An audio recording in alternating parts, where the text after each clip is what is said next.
Second day of the Climate Crisis 2.0 held at the Trident, Mumbai, an initiative of the Mumbai First with the other stakeholders and government of Maharashtra.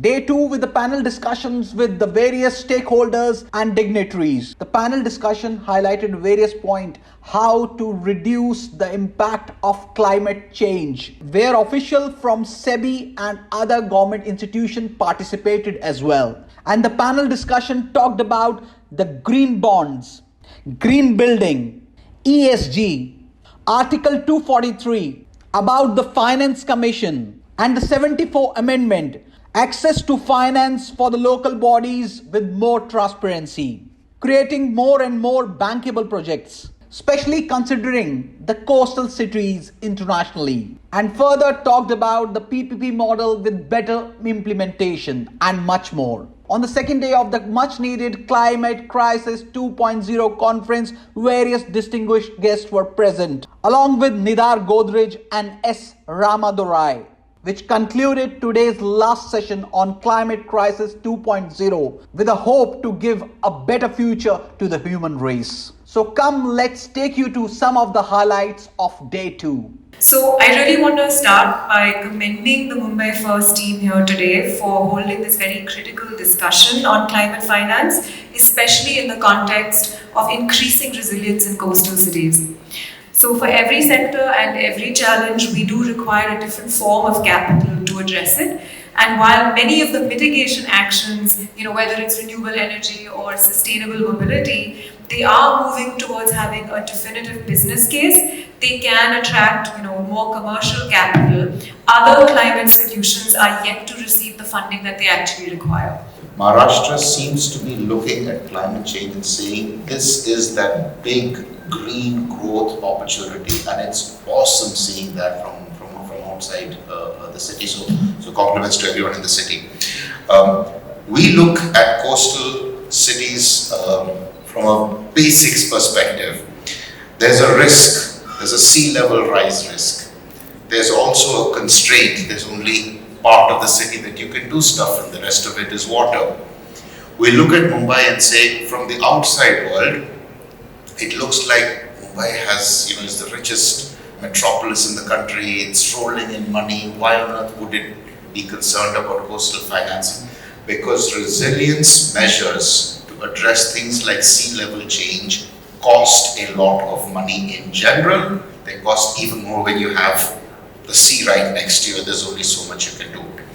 And we basically focus on two types of activities. First of all, we evaluate projects, investments in infrastructure that also affect nature and natural resources. So for example, if you build a road, a dam, a dike, this will affect your nature and have an impact on the economics that depend on that natural ecosystem. And what we do is we evaluate those investments to see how natural options compare to hard infrastructure options. And we often see that those options with that are inclusive of nature-based solutions, if you will, have much higher values for society than those hard infrastructure options. Precisely because these natural ecosystems provide so many benefits, not only coastal protection, but also sequester carbon or provide livelihoods for people that depend on those. Climate adaptation finance is huge.